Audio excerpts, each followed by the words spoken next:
چیه خاک تو سر من. سیگار چی میگه؟ سیگار اینجا چیکار میکنه؟ الهی بی مادر چی تو سیگار میکشی؟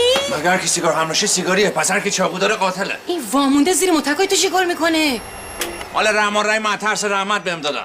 آها بلندش خجالت بکش، من خرگیر آورده. این هر چی میشه رحمان بود، رحیم بود، شیطان رجیم بود. اینجوری می‌خواستی منو سر بلند کنی؟ اینجوری می‌خواستی روی بابای تو رو شاد می‌کنی؟ خاک تو سر تو با سیگار. بلکه مامان اینو میگیرم از 50 جا میشونم. بزن بشکن، بزن داغون کن، بیا من گرد بگیر. الان زنده بشنوه چی میگه؟ بابا تو داری من کتک میزنی. میگم سیگار مال رحمان رحیمه، چرا نمیفهمی مامان؟ درد فهیم گفته فهیم. مامان یامان من دیوانه نکن.